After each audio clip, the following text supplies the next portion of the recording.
Hola, ¿qué tal? ¿Cómo están todos ustedes? Me da mucho gusto saludarles y presentarles a Jonathan Carlos Ramos, un filósofo, yo diría que es quien ha sorprendido a un gran número de estudiosos de la filosofía y de estudiantes de filosofía, porque no es lo mismo estudioso que estudiante, sino que quienes hemos seguido adelante después de la titulación, hemos seguido estudiando filosofía y nos dedicamos a ello, cuando encontramos a Jonathan, pues nos quedamos sorprendidos por su arrojo, audacia, valentía, por su originalidad, por su forma tan magistral de dar cátedra y lo hace generosamente a través de Internet. Tiene dos espacios. Jonathan, primero te saludo y ahora digo algo de lo que sé de ti. Bueno, hola Tere, ¿cómo te va? Para mí es un enorme orgullo y una alegría muy grande poder estar con vos acá en tu canal. He podido ver algunos de tus cuentos a través de tu canal, así que bueno, ojalá que pueda empezar a crecer un poquito más porque realmente es un espacio muy ilustrativo. Así que gracias por la invitación. Gracias, Jonathan. Bueno, pues Jonathan es historiador, filósofo, escritor, teólogo, investigador, profesor de la Universidad Católica de Salta en Argentina. Tiene dos espacios, Sinucia Salta en YouTube y Jonathan Ramos en YouTube. Y además ha publicado varios libros, Revelaciones filosóficas, La antigüedad en poemas, Historia y concepto de la autoridad en el cristianismo, Fundamentación de la religión cristiana, Ética para Sofía y Marx estaba a favor del aborto, y además da cursos por internet. Ustedes se pueden inscribir si entran a sus portales, al portal de YouTube, ahí van a encontrar los datos de donde se pueden inscribir para tomar los cursos. Pueden comprar sus libros a distancia también, y yo les recomiendo mucho seguirlo. Para mí es un honor tenerte en mi canal, un honor porque los poquitos seguidores que tengo son gente muy selecta, muy linda, muy sencilla, que busca el bien, la belleza, la verdad y la bondad. Y entonces esos poquitos que se ilustren escuchándote a ti, pues ya tienes muchos seguidores que apasionados por la vida, por la verdad, por el amor, por Dios. Así que, Jonathan, Muchas gracias, Tere. Muchas gracias. el tema que quiero hablar contigo es el amor. Hoy te mandé un pequeño ensayito, un ensayo pequeñito, inspirado en pues un cruce de palabras entre nosotros, ¿no? ¿Qué es el amor? Porque me preocupa que no lo estamos viviendo bien en este siglo XXI. Como que se confunde mucho la relación con el amor, no se entiende que una cosa son las relaciones que establecemos, que no necesariamente tienen una carga de amor, no están fundamentadas en el amor. Otra cosa es el amor que inmediatamente y de manera implícita nos une, aunque no estemos en una relación cotidiana. Es algo que hay que entender, que hay que decir, y creo que nadie mejor que tú para explicar la diferencia entre el amor y lo que serían los diferentes tipos de relación que establecemos entre los seres humanos, ¿no?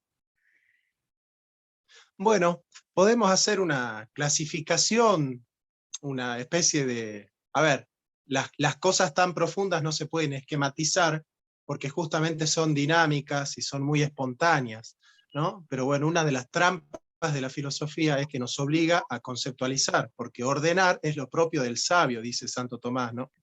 Entonces podemos definir el amor psicológico como aquel sentimiento, una emoción que brota en algún momento, que tiene un disparador, que puede ser eliminar aquello que nos duele, como dice John Locke, o buscar la felicidad en las teorías más hedonistas, pero en el fondo es una emoción que surge en un momento y termina en otro, ¿no? En general está movida por el deseo del placer, por la autosatisfacción, eh, por el hedonismo, por la autocomplacencia. Ese es el amor abordado psicológicamente, entendiendo por psicología, psicología moderna, ¿sí?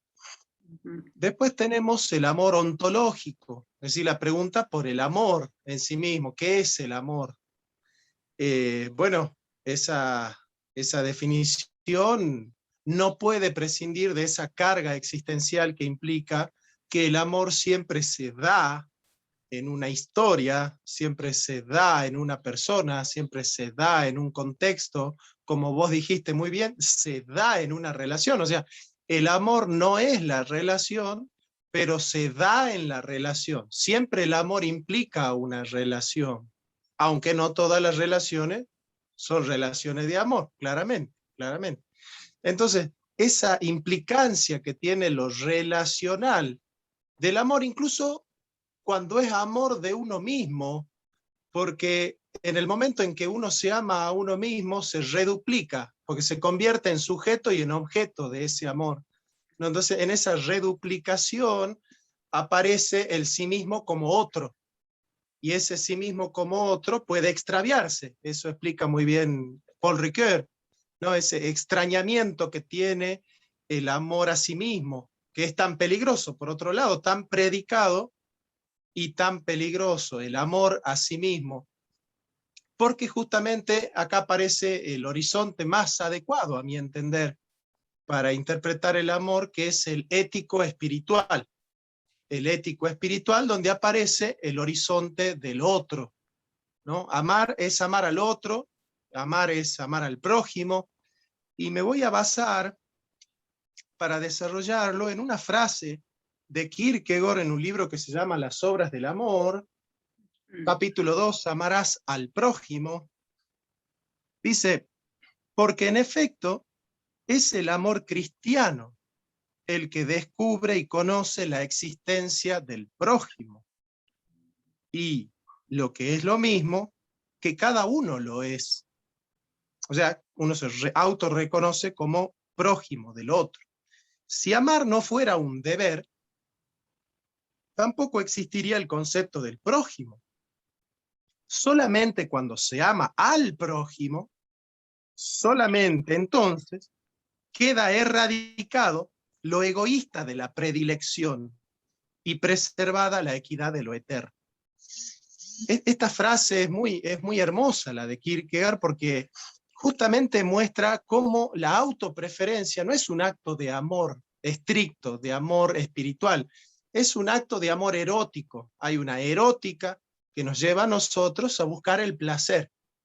Pero claro, como el placer no nos realiza en la completitud del horizonte existencial del ser humano, que es la apertura hacia el otro. Heidegger va a hablar de Mitsein, el ser con, es decir, el Dasein es Mitsein, es el hombre que tiene una apertura existencial hacia el otro. Ismael Levinas hablará de recoger el rostro del otro, lo relacional del yo y el tú, dirá Martin Buber. Pero lo cierto es que, o la relación sujeto-objeto, en esa alteridad de la que habla Sartre, en la trascendencia del ego, por ejemplo, pero lo cierto es que el amor es esa relación donde se convierte en deber cuando aparece el prójimo. Cuando aparece el prójimo, el amor se convierte en un deber y ahí empieza a establecerse el amor ágape, que vos fíjate que la palabra ágape se utiliza para banquete, para cena, porque tiene que ver con convidar al otro, con servir al otro. Entonces, el amor es servicial cuando se convierte en un deber, se convierte en un deber cuando aparece el prójimo. Entonces, es en ese horizonte espiritual propio del pensamiento semita, por otro lado, vos, y ya con esto termino, recordá, por ejemplo, la estela de Naram Sin, o por ejemplo, el código de Hammurabi, donde Hammurabi dice, por ejemplo, en la ley 24, dice, Marduk me ha escogido para impartir cetro de justicia. Yo, Marduk, rey justo, he hecho justicia con la viuda, con el huérfano, con el extranjero y con el pobre. Estas categorías éticas son las categorías de la ética de la liberación, tienen que ver justamente con que la autopredilección no es justicia, es el placer del pecado, ¿no? Entonces, ¿cuándo surge digamos, ese rompimiento de la autopredilección? Cuando aparece el otro. Entonces el otro, ese amor hecho intersubjetivo, aparece justamente cuando aparece la viuda. ¿Quién es la viuda? La mujer del otro. Cuando aparece el huérfano, ¿quién es el huérfano? El hijo del otro. Cuando aparece el extranjero, que es el que viene de otro país. Cuando aparece el pobre, que es el hambre del otro. Porque claro, si yo tengo hambre y me pongo a comer, eso no es un acto de justicia. Si mi hijo tiene hambre y quiere comer y yo le doy de comer, no es un acto de justicia. Pero si yo dejo de comer para que coma la mujer del otro, para que coma el hijo del otro, para que el otro tenga su plato de comida, ¿no es cierto? Bueno, o yo auxilio la necesidad del otro, del extranjero. Esto aparece también, por ejemplo, en el Código de Maat, en el libro de los muertos en Egipto. Aparece Osiris y pregunta, ¿qué has hecho tú para merecer la vida eterna? Y el muerto dice, le he dado de beber al sediento, de comer al hambriento, un abrigo al desnudo y una barca al peregrino. ¿No? Entonces, esa es la categoría del amor ético espiritual. Y es propiamente ese es el amor que nosotros tenemos que desarrollar. Vos fíjate que hoy aparece marcada esa tendencia de decir, amate a vos mismo para que puedas amar al prójimo, porque el Sí, sí. mandamiento es, ama a tu prójimo como a ti mismo, pero no, el como a ti mismo es la medida, pero no es el mandamiento. El mandamiento es amar al prójimo. Así que de Correcto. eso hay que hablar. Correcto, de eso hay que hablar precisamente, porque la posmodernidad habla mucho de haz un diálogo contigo mismo, encuéntrate contigo mismo, dedícate a ti mismo, ámate a ti mismo, y la gente lo que sucede es que pierde el sentido de su vida al estar tan centrados en sí mismos y privándose de la oportunidad que nos da la vida de entregarnos a los otros, ¿no? Ahora, entonces aquí tiene mucho que ver la compasión. Si no hay personas que nos necesiten, que nos provoquen ese sentimiento de compasión o ese sentido de responsabilidad, de compadecernos y conmovernos, no solo sentir, sino movernos con el otro para ayudarle. No hay amor. Y sin embargo, la posmodernidad habla de que hay que descartar a los que estorban porque no son útiles. Entonces aquí tendríamos que hablar también de cómo el amor es servicial, pero no es útil. O sea, hay que distinguir entre la palabra útil y la palabra servicial. La compasión también para que nazca el amor. ¿Nos profundiza sobre estas dos cosas? Bueno, acá hay una apertura donde se chocan el amor psicológico, que viene del patos, del patetismo, del sentimiento, de lo que me pasa, y el amor espiritual. Justamente la compasión es esa apertura del yo al otro, ¿no? Esa apertura del yo y el tú, que solamente se puede configurar en una relación existencial del yo con el tú absoluto, porque el amor al prójimo solo tiene sentido por el amor a Dios. Es decir, sí, o sea, uno puede amar al prójimo sin amar a Dios, sí, pero no tiene sentido ese amor. Solamente tiene sentido amar al prójimo porque hay un Dios, porque es en ese Dios donde el yo y el tú pueden tener una relación de yo-tú absoluto que las cobije, que les dé sentido a la relación. Entonces, claramente esa visión economicista, donde si no es útil, entonces no vale, y si no vale, entonces hay que descartarlo, tiene que ver con esa tradición de autopreferencia, con esa tradición hedonista, que lo que busca justamente es romper con las éticas del deber e ingresar en las éticas del placer, ¿no? Por ejemplo, Gilles Lipovetsky, en La Era del Vacío, El Crepúsculo del Deber, él va a plantear que el hombre líquido de la modernidad tardía no está dispuesto a cargar sobre sus hombros los terribles costes del deber kantiano, del du gollest, del tú debes de Kant, ¿no? Entonces, digamos, hay una especie de alivianamiento de esa cruz, ¿no es cierto? Y bueno, surge el individualismo, surge una visión mercantilista del amor, donde el amor es algo que puede consumirse, se consume el amor es eterno mientras dura, es decir, hay una especie de acuerdo tácito donde el compromiso es compromiso mientras tanto, ¿no? Mientras tanto. Y claramente yo considero que es en la negación de uno mismo donde aparece más plenamente la posibilidad del amor al otro, ¿no? Y claro, pero luego, paradójicamente, es que primero es la negación a uno mismo, el amor al otro, y en ese amarlo te recuperas y apareces en tu ser real.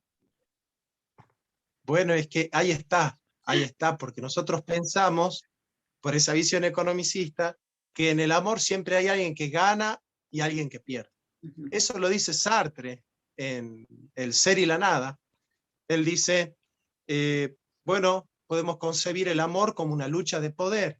El que ama más es el que se somete y el que ama menos es el que somete al otro, porque hay una relación sujeto-objeto donde siempre prevalece el que subyace como sujeto de deseo frente al deseo del otro, ¿no? Una especie de comentario a la dialéctica del amo y el esclavo que hace Sartre de Hegel. Pero lo cierto es que cuando uno pierde su vida en pos del tú absoluto, la recupera. Pero el que la quiere salvar, la pierde. La pierde porque no está hecha para regordearse en sí misma. No está hecha para satisfacerse en sí misma. La vida no está hecha para autocompletarse en sí misma. ¿Para qué está hecha la vida? La vida está hecha para completarse en Dios. Ahora, ¿cómo llegamos a Dios nosotros si no lo vemos? A través del prójimo, que es lo que vemos. Por eso el Señor dice, si tú dices que amas a Dios, pero odias a tu hermano, mientes. Porque ¿cómo puedes amar a Dios que no ves si no amas a tu hermano que sí ves? Es entonces que recogiendo el rostro escondido de Dios en el prójimo, donde tiene sentido el verdadero amor a Dios. El verdadero amor a Dios aparece claramente en el amor al prójimo. Entonces, es ahí donde nosotros nos completamos. Es decir, amar nunca es perder, nunca se pierde en el amor. Por eso Kierkegaard dice, el amor todo lo cree y sin embargo nunca resulta engañado, porque en el pacto del amor no hay contrato, hay ese acuerdo tácito de darlo todo para tenerlo todo. Es en ese dar todo que es justamente darlo todo. Darlo todo es dejar todo a disposición del otro. Es ahí donde encuentra sentido nuestra vida. Y vos fíjate que las personas más felices son aquellas que se pueden despojar de los bienes y de todo aquello que se fue ganando en esta vida y simplemente entregarse al amor, ¿no? Pero no el amor psicológico de la emoción momentánea de, bueno, yo hago esto porque lo siento. No, justamente es mucho más, es como dice Kant en Fundamentación de la Metafísica de la Costumbre. Si no lo sentís y lo haces por deber, ese es un acto de amor. El acto de amor de hacer el bien aunque no quisiera, aunque no tuviera la inclinación para hacerlo. Bueno, en ese deber donde aparece el sentido del prójimo y es ahí donde yo encuentro el mandamiento. Claro, claro, por supuesto, porque además el amor no busca su propio interés. El amor es la verdad en sí mismo, el fin en sí mismo, el amor se da total y no espera, o sea, no tiene esperanza, la esperanza puesta en la relación que se establece con aquella persona a la que amas, sino que estás encontrando a Dios en esa persona, dando el amor que lo acompañará en su vida. O sea, el recuerdo, la memoria, la experiencia de haber sido amado en nombre de Dios, con el amor de Dios, a través de otro ser humano, y que acompaña a los caminantes, ¿no? Entonces nos vamos amando, nos vamos como las hormiguitas que se conectan con antenitas, ¿no? Se conectan, se saludan y siguen. Pero ahora, cuando hablabas del tema de que no hay equidad en el amor, ¿no? Que se piensa que no hay equidad, que uno gana, otro pierde. Yo pienso que porque hemos confundido o aquilatado en demasía el tema de la admiración, ¿no? Se dice mucho que solo se debe amar o que solo puedes amar o establecer una relación de amor con alguien a quien admiras. Y entonces esto nos pone en jaque porque imagínate que tú encuentras a alguien admirable, pero más adelante a otro más admirable y más adelante a otro más admirable y vamos cambiando de pareja cada rato, en el caso de amor de pareja. O quieres más al hijo más admirable, al que saca mejores notas en la escuela, o entonces vamos cometiendo muchos errores y atentados contra el amor por apreciar mucho el tema de la admiración. Como San Agustín decía, yo prefiero ser odiado a ser admirado y no amado. Claro, Sí. claro. Claro. Bueno, ahí, digamos, esa visión donde hay uno que gana y otro que pierde, ¿no? Es una mirada donde se concibe el amor como una relación de poder. Mucha gente ve en el amor una relación de poder y dice, no, yo mejor no le voy a decir que lo amo, no vaya a ser que él piense que me tiene en sus manos, que ya me tiene atrapada, que me tiene conquistada. Es mejor esas miradas donde se retasea el amor o se concibe el amor desde la dinámica de la oferta y la demanda. Vos viste que el amor tiene precio, ¿no es Ajá. cierto? Entonces, como tiene precio en esta modernidad líquida el amor, entonces, si aumenta la oferta, baja el precio, si aumenta la demanda, sube el precio, ¿no? Entonces, digamos, entonces se utilizan las categorías, estás en oferta, como diciendo, O te estás estás fuera del regalando. mercado, o estás fuera del mercado, o estás en oferta. No, no. Exactamente, ¿no? O sea, bueno, son todas estas categorías del mientras tanto, en la que yo considero que de alguna u otra manera todos estos discursos fueron permeándonos, fueron penetrándonos como estructuras o como fortalezas discursivas que se convierten en espirituales y de las cuales todos nosotros tenemos la obligación de sacudirnos, ¿no? De estas estructuras. Todos de alguna u otra manera hemos caído en la tentación de la autopreferencia, de confundir amor con placer, eh, digamos, de no concebir el amor como un compromiso, o más bien como una disposición del espíritu. Esa disposición del espíritu a creerlo todo, a sufrirlo todo, a padecerlo todo, a darlo todo. Es esa disposición que a nosotros ya nos aferra a lo eterno, a ese equilibrio de lo eterno, que es no poner nuestro corazón en las riquezas de este mundo, no poner nuestro corazón en los bienes de este mundo, nos libera para amar verdaderamente al otro sin la especulación de yo te doy, vos me das, nuestro amor no es recíproco, se mide la cantidad del amor, y te pregunta, ¿cuánto me amás? Ah, sí. ¿No? Qué error Cuando en tan realidad garrafal. Claro, claro. la pregunta nunca es cuánto, sino cómo, ¿no? Porque poco amor sincero, es decir, con esa disposición espiritual de hacerle bien al otro, es mucho mejor que mucho amor pero insano, mucho amor pero enfermo, mucho amor pero posesivo, mucho amor pero enfermizo, Ujú. ¿no? Entonces, es ahí donde nosotros tenemos que, digamos, evaluar, no medir, pero sí evaluar nuestra disposición espiritual al amor, a esa entrega que tiene que ver con una renuncia a la autosatisfacción que en el fondo termina en el mismo sujeto, porque nadie sale más beneficiado en el amor que el que ama. El que ama recibe la recompensa del amor, pero siempre puesto los ojos en Cristo, que es el autor y consumador de la fe, ¿no? Es por eso que yo digo que si desaparece Dios del horizonte, el amor al prójimo ya no tiene sentido. No tiene sentido porque el otro no tiene valor, no tiene dignidad. ¿Qué dignidad tenés vos si sos una especie primitiva, primate, evolucionada? ¿Qué dignidad ontológica tenés? No tenés ninguna dignidad ontológica. Si no sos creada a imagen y semejanza de Dios, si no sos la expresión de la dignidad de Jesucristo, no tenés valor, no tiene dignidad tu naturaleza. Entonces, desaparece el sentido del amor al prójimo. Entonces, ¿qué surge? El amor como desde el consumismo. Bueno, de alguna u otra manera yo me hago cargo que todos nos tenemos que, digamos, reconciliar con el amor al prójimo, romper con esa estructura de la predilección, romper con esa estructura de la inmediatez que implica el placer por el placer mismo y buscar en el amor al prójimo el sentido que tiene el amor a Dios. Solo ahí tendrá sentido nuestra propia subjetividad que, como bien decíamos hace rato, solo está hecha para completarse en el otro, para realizarse en el otro.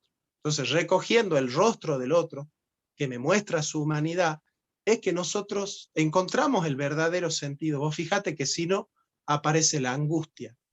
La Sí. angustia viene de angosto, estrecho, ¿no es cierto? Es donde se recortan nuestras dimensiones relacionales, nuestras dimensiones existenciales, en pos de una vivencia puramente centrífuga o centrípeta del amor. Por ejemplo, a mí me gusta mucho la metáfora de Nietzsche.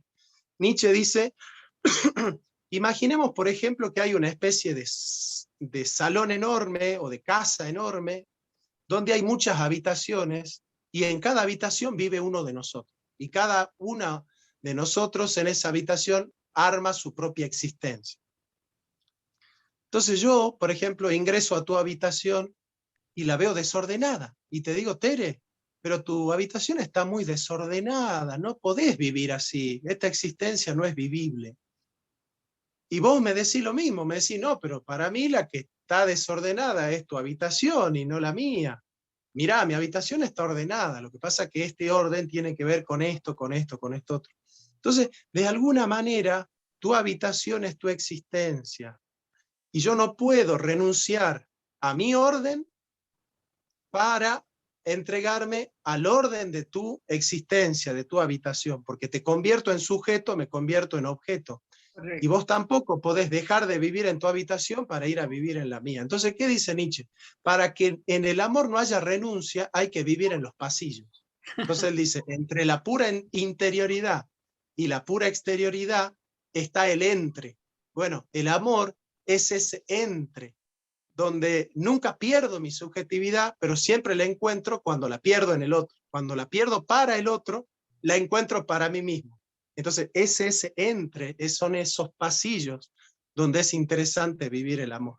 Precioso. Y Martín Buber habla del reino del entre, precisamente en esa relación, ¿no? Advierte que la empatía no es suficiente porque entonces yo renuncio totalmente, me borro y solo me traslado a tus sentimientos y emociones, pero sin tomarme en cuenta a mí. Y entonces no es un amor real. Pero cuando me siento completa y enteramente, te siento completo y enteramente, siento a ambos y lo que hay entre ambos, es llegar a tocar a Dios, es llegar a vivir a Dios aquí y ahora, ¿no? Tanto que se habla del aquí y ahora, pero se vive de una forma irresponsable el aquí y ahora, ¿no? El carpe diem, como hacer lo que cada quien pueda, ya que no puede hacer lo que verdaderamente quiere, porque ignora lo que quiere, que es la plenitud en lo eterno, en Dios.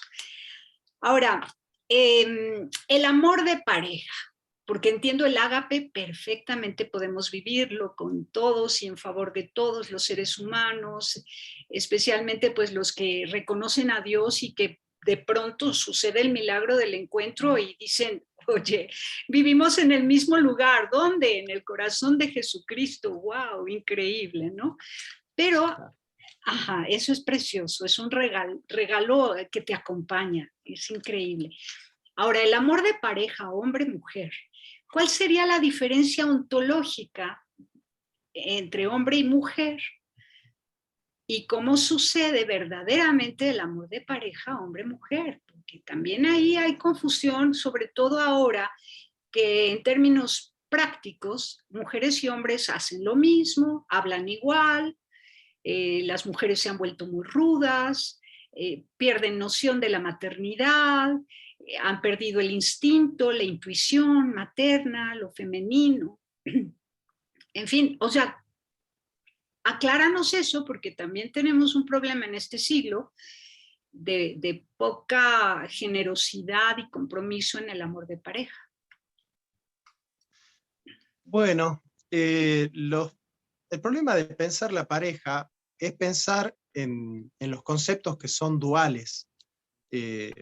Muchos conceptos tienen en sí mismos el horizonte de la dualidad, la vida y la muerte, lo bueno y lo malo, la libertad y la esclavitud, el cielo y la tierra, el día y la noche. Digamos, se necesitan mutuamente para autorrepresentarse a través del contraste. Con el varón y la mujer sucede lo mismo. Lo que pasa es que en los conceptos duales siempre hay una preeminencia, es decir, siempre hay un analogado principal del cual el otro recibe la caridad del fundamento. Esto es muy importante hablar de la autoridad, porque el verdadero amor nunca prescinde de la autoridad. Es decir, ¿por qué tiene sentido el amor al prójimo? Por la autoridad del mandato divino. ¿Por qué tiene sentido el amor a la familia? Por la autoridad del que instituye la familia, que es Dios. En este sentido, hay un organigrama que va organizando jerárquicamente los distintos estamentos del amor, porque en el amor siempre hay responsabilidad. Es decir, el amor, como es un mandato, tiene una responsabilidad, que es aquel que tiene el compromiso de sembrar el amor. Esta visión es muy extraña a los ojos de hoy, porque para nosotros el amor es un bichito que te anuda en la panza y que o lo sentís o no lo sentís. Entonces, el amor hoy se siente, pero en realidad al amor no se lo siente, al amor se lo cumple, Se porque le es un vive, mandamiento. ajá, se Se vive. lo vive desde el mandamiento, o sea, está hecho para el mandamiento. Entonces, es en esa estructura jerárquica donde el varón tiene preeminencia sobre la mujer. Este es un tema bien incómodo, yo sé que es A mí me políticamente encanta, incorrecto a mí me que encanta yo y diga así debe esto, ser. ¿no? Sí, no, pero es correcto. Bueno, yo estoy de acuerdo contigo 100%. A ver, esto no significa que yo sea machista, lo que yo estoy diciendo es que Dios hizo a Cristo como cabeza del varón y al varón como cabeza de la mujer. ¿Por qué? Porque el varón, que es el que va primero, en realidad es el que tiene que ir al último, es decir, el que tiene que servir a la mujer, amarla como a su propio cuerpo, dice el apóstol San Pablo. En ese ministerio del amor, donde el hombre tiene el deber de postergarse a sí mismo en pos de la realización de su amada, el hombre, el varón, es el que tiene la responsabilidad en la pareja. Frente a Dios, el varón es el que tiene que rendir cuentas de la vida espiritual de la pareja. Entonces, ahí es donde hay una jerarquía, donde yo entiendo que el que más tiene es al que más se le pide, y es en esa autoridad que Dios le ha dado al varón, donde es el varón el que se tiene que hacer responsable. Por ejemplo, el apóstol San Pablo en la carta de los Romanos dice que el pecado entró por Adán. Sin embargo, la que pecó primero fue Eva. Ahora, ¿por qué no entró el pecado por Eva? Porque el mandato le había sido dado ¿a quién? A Adán, Sí. ¿cierto? Entonces, por Adán que entró el pecado en el mundo. Sin embargo, la que introdujo el pecado fue Eva. Pero ¿por qué no es culpada Eva? Porque el que tiene la responsabilidad del amor, es decir, de la obediencia, porque el que me ama cumple mis mandamientos, dice el Señor, es Adán. Entonces, ¿a quién yo le voy a exigir cuentas si no hay amor? Bueno, si no hay autoridad, no hay a quien rendirle cuentas. Por ejemplo, si falta amor en el mundo, ¿sabes quién es la responsable de la falta de amor en el mundo? La iglesia. ¿Y a quién le va a rendir, y a quién le va a pedir cuentas a Dios? ¿A quién le va a pedir cuentas por la falta de amor en el mundo?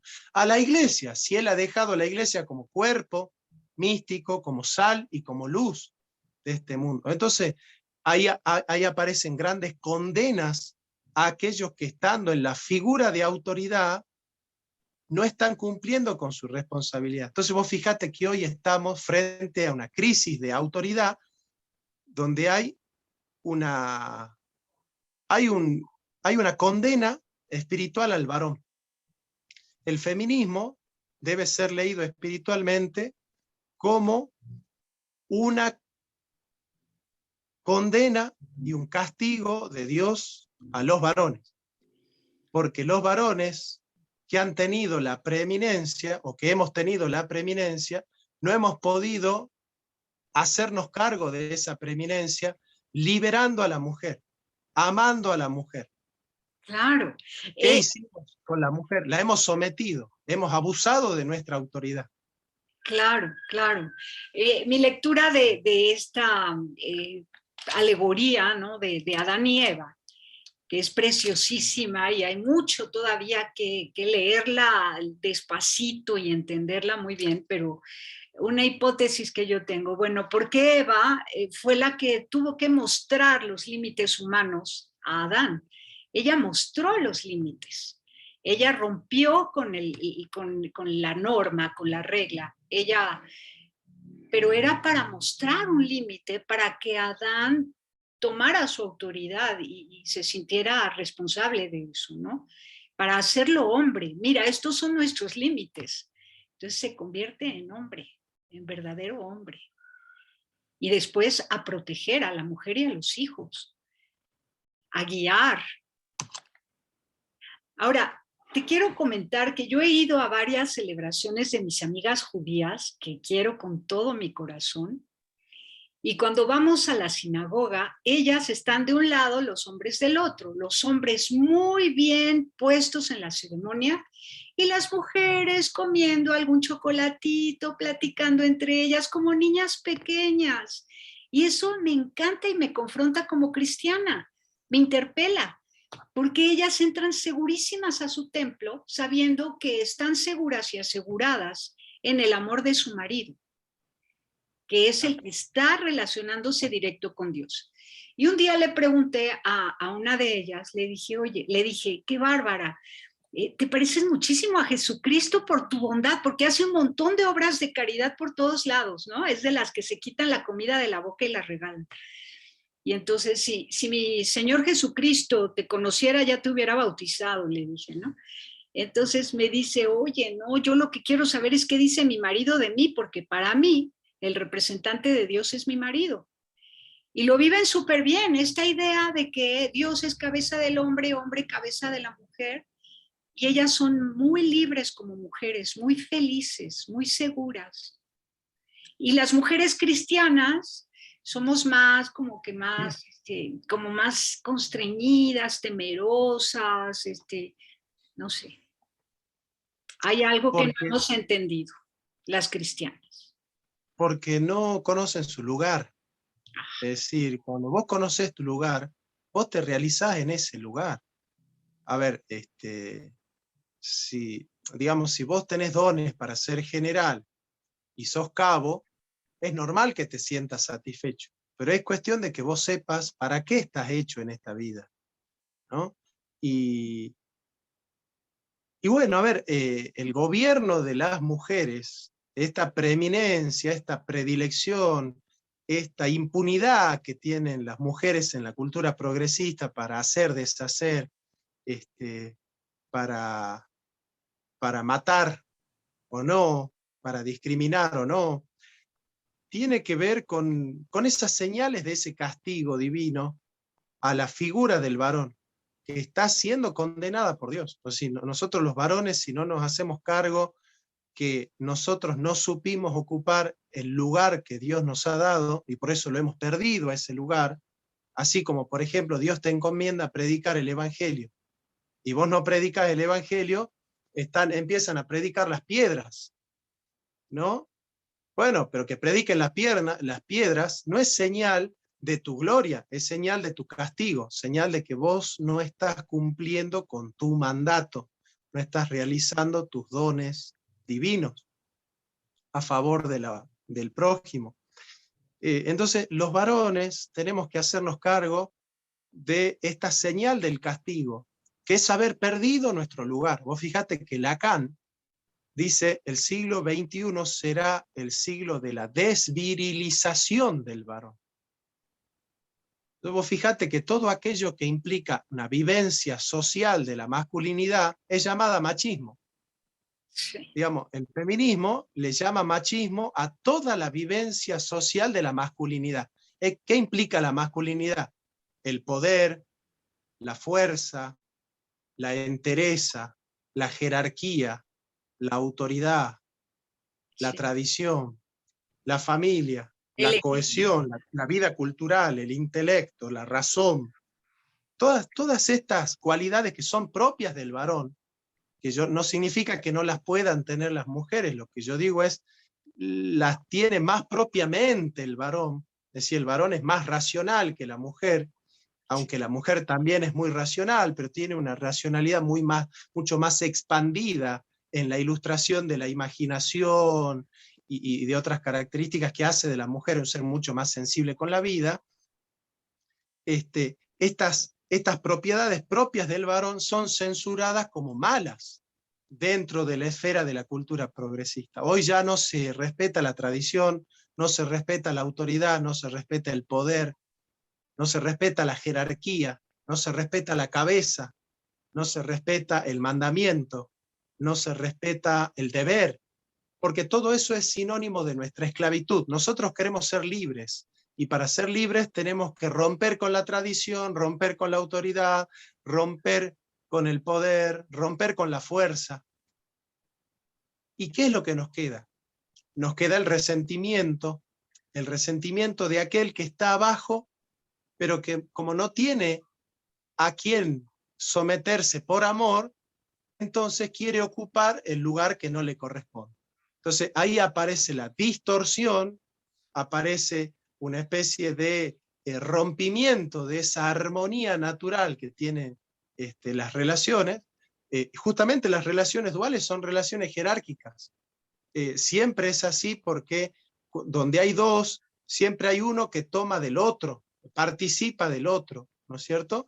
Y bueno, y esa es la estructura que ha creado Dios para la familia. Como hoy se ha roto eso, como hoy ese molde se ha roto, el desafío de nosotros es acomodarnos de nuevo a vivir socialmente un amor sin que el varón pueda vivir sexualmente su identidad varonil, su identidad masculina, y la mujer que se está masculinizando, la mujer que añora el poder. Freud habla de la envidia del pene, ¿no es cierto? Que es esa añoranza del poder, ese anhelo de poder, ese falocentrismo que anida en el centro del feminismo. Yo creo que el amor está trastocado cuando se ha trastocado la identidad sexual del varón por la ideología de género, la identidad sexual de la mujer que ha desaparecido. Vos fíjate que Monique Wittig dice la mujer no existe, ¿no? Judith Butler y las teóricas del feminismo dicen la mujer no existe. Bueno, ¿cómo se puede vivir el amor donde no existe la mujer y se ha desvirilizado el varón? Bueno, es un desafío tremendo en medio de la cultura líquida, donde todo se disuelve en el aire, donde el compromiso es visto con terror. ¿Cómo se puede amar? Digamos, ¿qué desafío más interesante es para los cristianos cumplir todos los mandamientos, que es el cumplir el amor a Dios y el amor al prójimo, en medio de una cultura que ha disuelto todo en el aire? Para mí Claro, es un desafío tremendo, que me interpela y que me angustia. sí, y que hay un síntoma muy evidente, que es la desdicha, el suicidio, la eutanasia. Yo le preguntaba a un joven, bueno, ¿y ustedes que no van a tener hijos, que no piensan tener familia? ¿Quién los va a cuidar cuando sean ancianos? Ah, eso no nos preocupa, está la eutanasia. ¡Qué barbaridad! ¡Qué respuesta tan trágica! De verdad me dolió en el alma, porque quiere decir que no tienen esperanza de vida. Viven al día, más bien sobreviven a su tristeza, no aman, no pueden ser felices. Ahora, en las clases que has dado de ética, que me fascinan, este tema de el deber ser es correspondiente al ser. ¿Cuál sería el deber ser de la mujer con respecto a su ser ontológico? Bueno, la mujer y el varón llegaron a este mundo para ser felices, para realizarse como seres humanos, para encontrar la plenitud espiritual en este mundo, ¿no? Que es la apertura hacia la trascendencia. La mujer llegó a este mundo para ser una compañía, una ayuda idónea para el varón. No cualquier varón, porque, y acá viene el tema, yo he escrito un libro sobre esto. La obediencia de la mujer al varón nunca es una obediencia incondicional, como si es a Dios. Por ejemplo, vos tenés la obligación de obedecer incondicionalmente a Dios. Incondicionalmente, sin reparos. Sí, sí. Pero en cambio, la obediencia de la mujer con el varón no es incondicional, es condicional, es siempre y cuando el varón cumpla con lo que le toca hacer al varón. ¿Qué es? ¿Qué es lo que tiene que hacer el varón? La palabra ministerio significa mini, viene de pequeño, de hacerse pequeño. Entonces el ministerio del varón es hacerse pequeño frente a su mujer y mandar obedeciendo, es decir, manda desde abajo, manda desde el servicio. San Agustín decía, el que tiene poder manda, el que tiene autoridad enseña. Bueno, el varón está dispuesto espiritualmente a enseñar. Esa enseñanza se hace vida cuando se convierte en servicio, en ministerio, de postergarme a mí en favor de la realización de mi pareja, de la realización de mi mujer. Entonces, no hay amor donde la mujer piensa en su interés y el varón piensa en el suyo, porque el amor no es la suma de dos individualismos. El amor es la ruptura de la autopredilección en pos de la preferencia del otro. Entonces, en esa preferencia del otro, se someten mutuamente, dice el Evangelio. Someteos los unos a los otros, bajo el amor de Cristo. Entonces, si Cristo no es el que le da sentido a la pareja ha perdido el horizonte de la jerarquía, porque así como el varón es la cabeza de la mujer, Cristo es la cabeza del varón y el Padre la cabeza de Cristo. Entonces, es ahí donde ahí está la estructura de las responsabilidades. Cuando Claro, se ha roto la estructura de la responsabilidad, la mujer no tiene su lugar. no tiene su lugar y la mujer solo puede seguir a un hombre que sigue a Dios. O sea, si me llevas al cielo, te sigo, pero si me llevas al infierno, pues ¿cómo te voy a seguir? Y entonces ahí viene la ruptura, ¿no? Cuando el hombre no está sabiendo llevar a la mujer y a los hijos al cielo, a la felicidad, al bien, a la bondad, a la belleza, a la paz, a la justicia. Entonces, claro, vienen las rupturas, porque la mujer, sepa o no sepa, es intuitiva y siente, ¿no? Somos hipersensibles las mujeres, sentimos y decimos, esto no va al cielo, esto no lo quiero, esto no se parece a mi maternidad, ¿no? Porque en la maternidad conoces el cielo, conoces a Dios en tus bebés, entonces dices, este hombre no se parece a Dios. Pero cuando el hombre se parece a Dios, cuando esa imagen y semejanza que tiene con Dios es notable, pues la mujer va feliz, ni siquiera tiene que competir, más bien descansa en el hombre. Dice, ay, por fin, encontré a alguien que puede hablar por mí, que puede decir por mí todo lo que yo intuyo, todo lo que yo siento, presiento, él lo dice, él lo vive, ¿no? Y dices, wow, es un alivio. Entonces, ¿qué más decimos, Jonathan? Este tema Ya, no se agota. Mira, tengo un libro ya deciste, en editorial, se llama Para hacer el amor. Algo de lo que hemos dicho, no con tus palabras tan bellas y tan completas, pero algo de lo que hemos dicho está en ese libro. Se llama Para hacer el amor. Lo tuve durante pandemia en Amazon, pero ya lo saqué de Amazon y por fin una editorial lo va a publicar en abril, ya está en mirá qué revisión. bueno, Sí, qué bueno me y qué fascina buen este título. tema, me fascina este tema.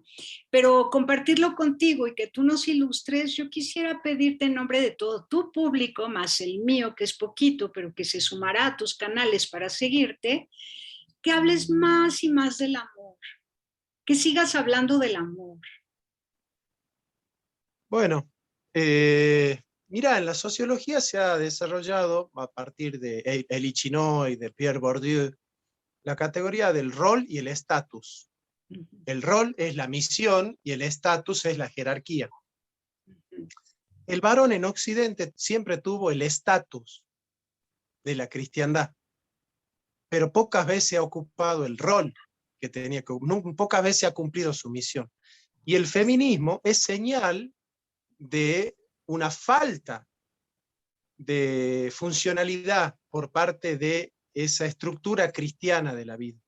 Eso nosotros los cristianos también nos tenemos que hacer cargo de que no hemos podido desarrollar la civilización auténticamente desde el cristianismo. Hemos ¿Sí? tenido Entonces, vergüenza desde el siglo pasado, a mediados del siglo pasado, comenzó a sentirse vergüenza de ser sí, cristiano. Comenzó el respeto a los ateos. No hables de Dios, no hables de religión, porque aquí hay muchos ateos, ¿no? Y entonces la gente comenzó a callar. Ya llevamos 3 generaciones callando el tema de Dios. sí, pero además de eso, a mí me gustaría hablar de la postergación de la mujer, ¿ves? Porque así como digo que el varón es cabeza de la mujer, también digo que esa cabeza ha asfixiado y ha aplastado a la mujer.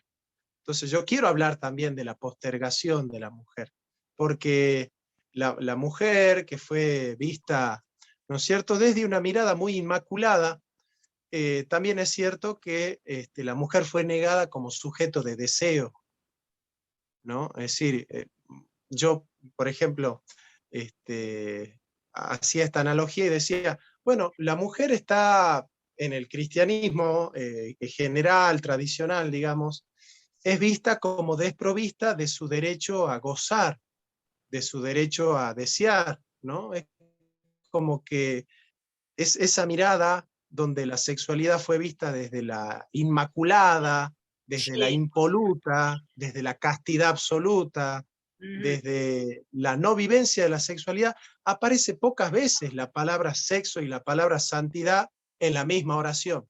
Sí, claro, ¿Me claro. entendés? Cosa que no Es como pasa en que... el Antiguo Testamento. En el Antiguo Claro. Testamento, todas las mujeres de la Biblia, del Antiguo Testamento, son mujeres audaces que se saben entregar, que disfrutan el placer sexual. Es evidente en todas estas historias, que por cierto, acá en mi canal de YouTube tengo una conferencia que di sobre las mujeres de la Biblia, y son toda una enseñanza, toda una enseñanza. Lee el Cantar de los Cantares, Claro, es un texto claro, muy claro. erótico, ¿sí? Uh-huh. Pero porque en esa eroticidad, esa unión que implica la relación sexual con el amado o con la amada, es una de las manifestaciones más grandes del amor de Dios. Es decir, la sexualidad que implica la unión y el conocimiento en esa unión, que es lo más íntimo que puede tener una persona con otra, ese es un conocimiento sagrado con el otro, es una manifestación teofánica, es una manifestación teofánica del amor del Padre con el Hijo, Uh-huh. a través del Espíritu Santo. El Espíritu Santo es el amor que se tiene en el Padre con el Hijo. De la misma manera, la sexualidad cumple esa función de coito, de unión entre el varón y la mujer, ¿no es Uh-huh. cierto? Entonces, nosotros tenemos que desmitificar esas cosas, porque hay algo subyacente, como subliminal en nosotros, que es esa idea de que las mujeres más santas son mujeres que no tienen relaciones sexuales. Eso es un problema, porque entonces si eres una mujer decente, ya nadie te busca, nadie te quiere, porque piensan que contigo no van a poder vivir una relación plena. Si eres una mujer muy extrovertida y tal, piensan que no eres una mujer Que no son serias. seria, formal, ¿no? Es una confusión terrible, una muy Esa mala. castración, Ajá. esa castración es tremenda, Tere. Es una castración que a las mujeres han padecido a lo largo de toda su historia. Hay mujeres que fueron y siguen siendo golpeadas por tener orgasmos o por desear orgasmos. Mirá, yo te voy a dar una confidencia. Yo soy profesor en un seminario donde hay futuros curas y futuros y monjas, ¿no? Y yo les saco este tema, porque estábamos hablando de la ética protestante, hablábamos de Max Weber, ¿no? Y cómo el protestantismo ha podido edificarse a la luz de la desmitificación de los tres grandes votos del catolicismo, que es el voto de pobreza por la prosperidad, el voto de obediencia por el pensamiento crítico y el voto de castidad por la liberación sexual. Entonces, en la ética protestante tiene sentido el cristianismo bajo la expectativa de la liberación sexual de la mujer. Es por eso que el feminismo es hijo del protestantismo.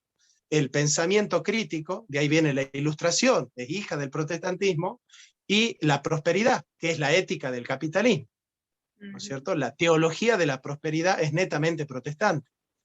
Entonces, vos fijate que a la luz de esa desmitificación de los votos católicos, el voto de pobreza, de castidad y de obediencia, es que viene a la luz una teología protestante que da lugar a la modernidad. Esa modernidad es vista por los conservadores como mala intrínsecamente, entonces se privan de la posibilidad de encontrar las luces del Evangelio en la liberación sexual, porque se entiende que liberación sexual necesariamente te lleva al progresismo, te lleva al relativismo moral. Uh-huh. Pero sin embargo yo considero que es importante la liberación sexual de la mujer en cuanto a recuperarse simbólicamente como sujeto de deseo. Claro, pero como sujeto de deseo. Pero además reconociendo el deseo más hermoso que es la permanencia. La mujer desea la permanencia. El hombre podría ser un poquito más huidizo, disperso, porque va a la casa, a la cacería, ¿no? Desde su ser más primitivo. Pero la mujer es quien atrae para hacerlo regresar, para que permanezca. Pero porque el deseo de la mujer es la permanencia y permanente es solo Dios. Entonces, entendiendo esto, deseas a tu hombre como a alguien permanente porque te representa a Dios en tu vida, en tu casa y en tu cuerpo.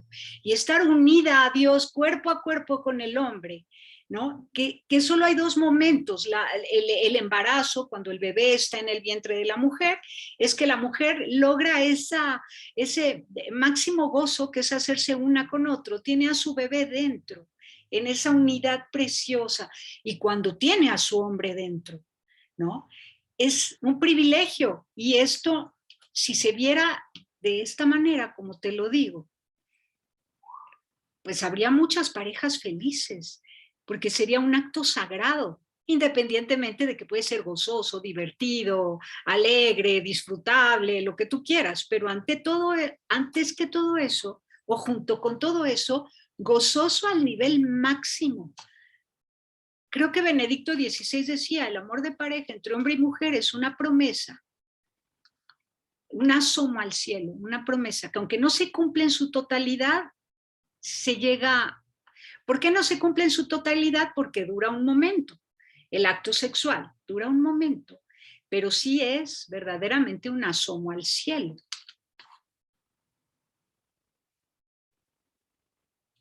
No te escucho, creo que apagaste tu micrófono. Ah, perdón, Tere, ahí está. Ya. Ahora sí. Sí. Primero por el conocimiento, que es la apertura hacia el otro.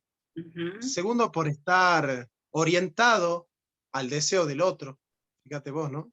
Orientado al deseo del otro. Sí. Y segundo, por la comunidad, la unidad que hay en común, ¿no es cierto? Que es la unión de dos cuerpos, digamos, donde no se unen solo los cuerpos, se unen también los espíritus.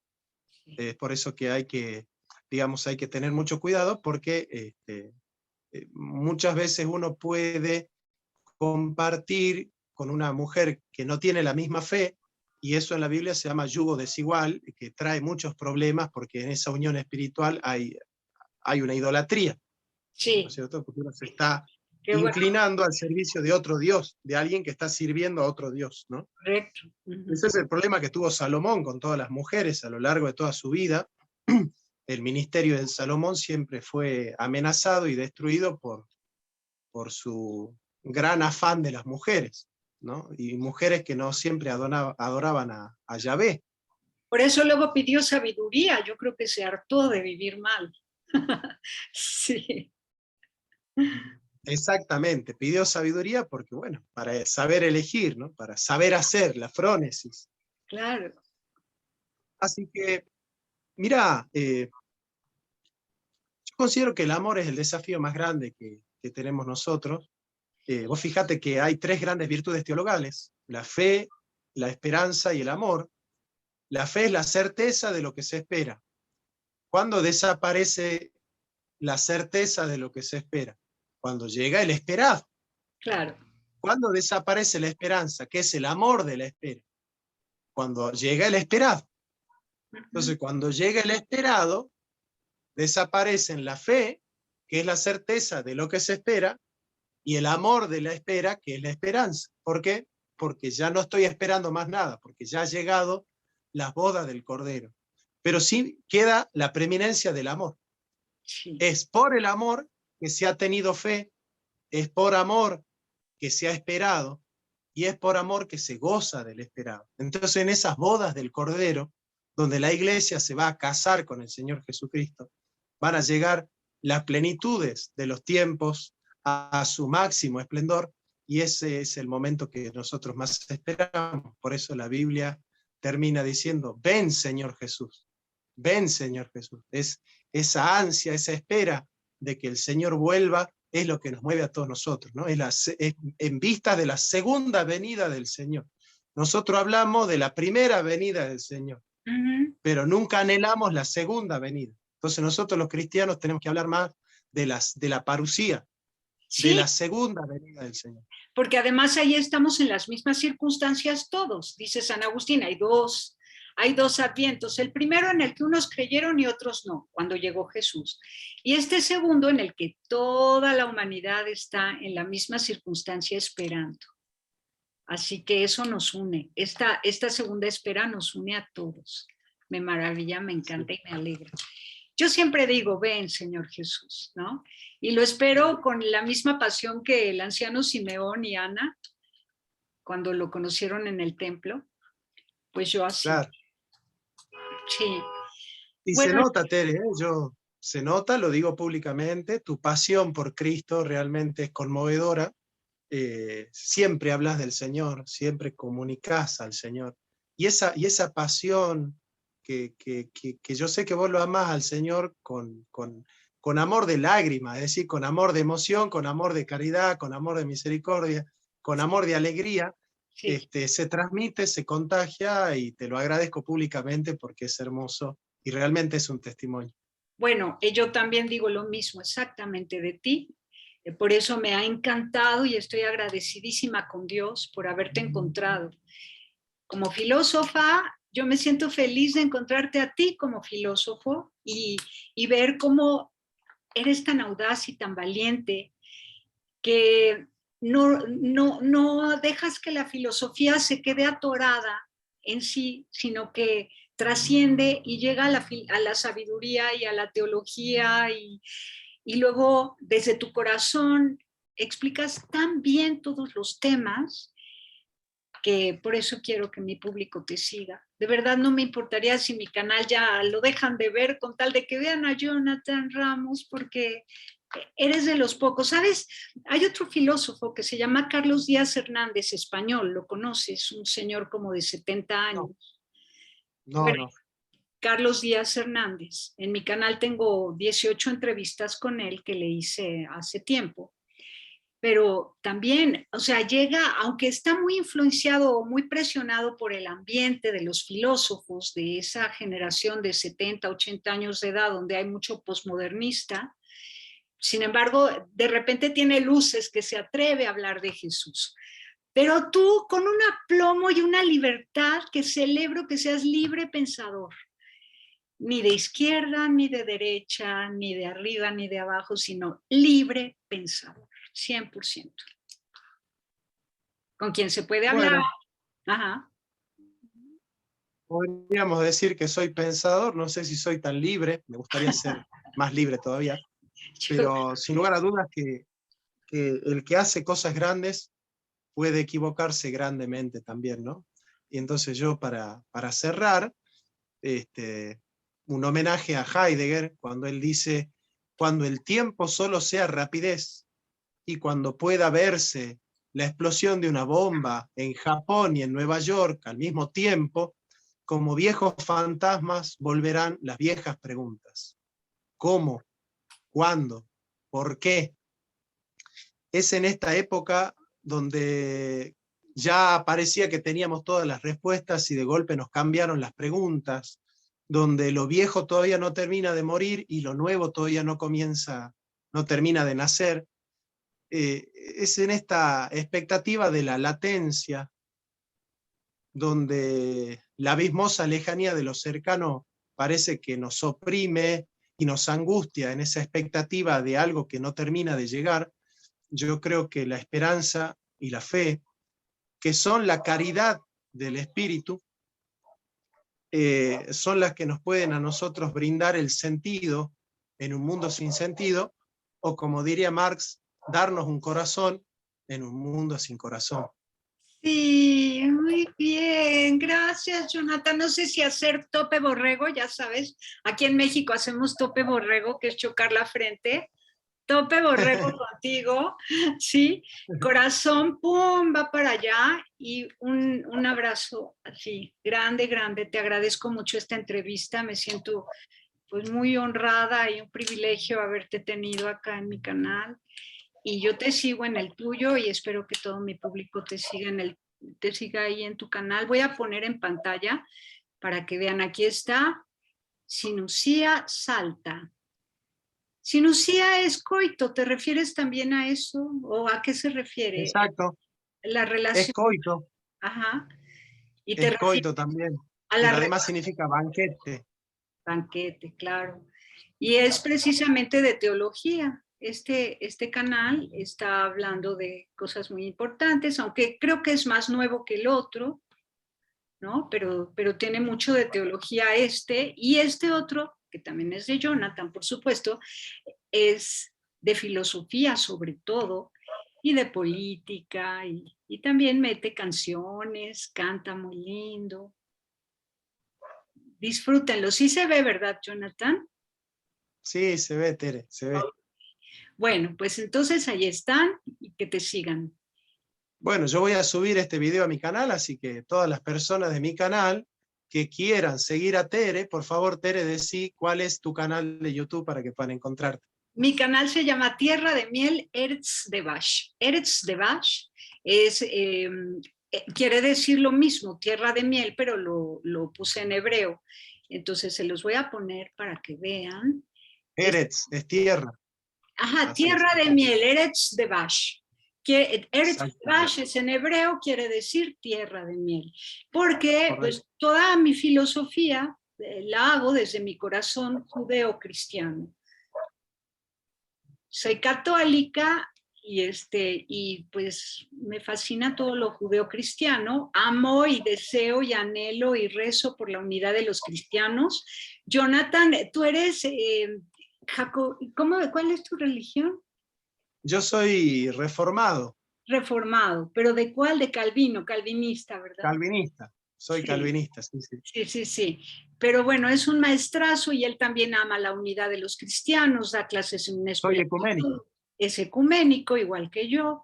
Así que bueno, por eso la coincidencia y aquí está mi canal. Yo pues comparto de todo un poco, pero yo les invito a que sigan a Jonathan. Bueno, yo soy suscriptor del canal de Tere, así que les ruego a todos que me acompañen a seguirla, a Tere también. Gracias, Así Jonathan. que Dios te bendiga, Tere. Realmente sos una bendición para mí.